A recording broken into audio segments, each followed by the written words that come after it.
વાવથરા જિલ્લાના થરાદ તાલુકાના વામી ગામમાં સરકારી ગૌચરની જમીન પર ગેરકાયદેસર દબાણ કરવામાં આવ્યું હોવાના આક્ષેપ સાથે મુખ્યમંત્રીથી લઈને જિલ્લા કલેક્ટર સુધી રજૂઆત કરવામાં આવી છે. અરજદારે ગૌચરની અંદાજે 50% જમીન પર ગેરકાયદેસર ખેતી અને પાકા મકાનોના નિર્માણના આક્ષેપ કરી તાત્કાલિક કાર્યવાહી કરવાની માંગ કરવામાં આવી છે.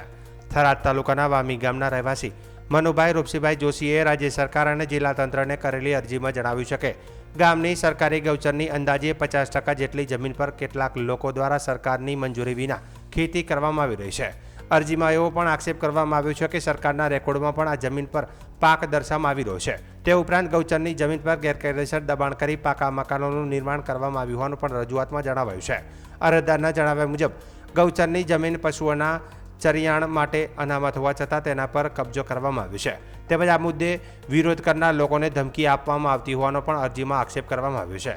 અરજદારે સંબંધિત દબાણકારોને નોટિસ આપી કાયદેસરની કાર્યવાહી કરવા, ગેરકાયદેસર દબાણ દૂર કરવા અને જરૂર પડે તો પોલીસ બંદોબસ્ત સાથે કાર્યવાહી કરવાની માંગ કરી છે. આ અરજીની નકલો મુખ્યમંત્રી, મહેસૂલ મંત્રી, મહેસૂલ વિભાગ, જિલ્લા કલેક્ટર, જિલ્લા વિકાસ અધિકારી, પ્રાંત અધિકારી, મામલતદાર તેમજ તાલુકા વિકાસ અધિકારી સહિતના અધિકારીઓને મોકલવામાં આવ્યું હોવાનું અરજીમાં જણાવાયું છે.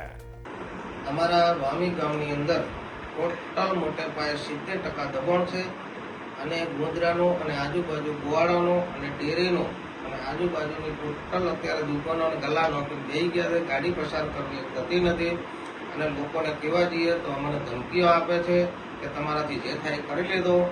મેં આગળ અરજી 2006 અને 2007માં પણ અરજી મેં કરી હતી આ દબાણ વિશેની, તો પણ કોઈ એ નહોતું થયું.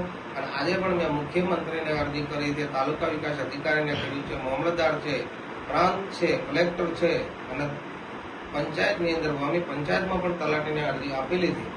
અમારા ગામની અંદર કોઈ એવું નથી કે દબાણ નથી, 70% દબાણ છે. એની મારે સરકારશ્રીને વિનંતી છે કે આ દબાણ તાત્કાલિક દૂર થવું જોઈએ અને લોકોને કહેવા જોઈએ તો મને ધમકીઓ આપે છે અને લોકો પાકા મકાન બાંધીને બેઠા છે.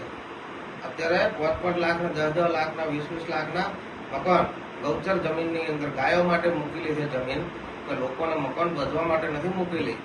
એ જ મારી વિનંતી છે સરકારશ્રીને કે આટલી અરજીઓ કરવા છતાં 11 પહેલી કરી, 11 પછી 22 અરજી મેં કરી હતી. 22 અરજીનું હજુ કોઈ પરિણામ નથી આવ્યું, નથી કોઈ તપાસમાં આવ્યું.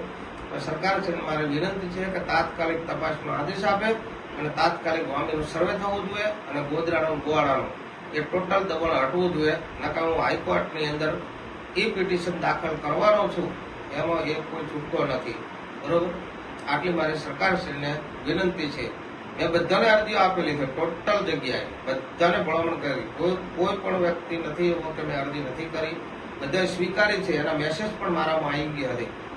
શંકરભાઈ ચૌધરીને મેં આપેલી છે, ચૌધરી સાહેબે કીધેલું એના પ્રમાણે એમને ભલામણ કરેલી છે અને ટોટલ રેવન્યુ તલાટીથી કરી અને નાયબ કલેક્ટર સુધી, મામલતદાર સુધી, પ્રાંત સુધી બધાને મેં આપેલી છે. કે મારી સરકારશ્રીને વિનંતી છે કે આ તાત્કાલિક ધોરણે દબાણ દૂર થવું જોઈએ. આટલી મારી વિનંતી છે.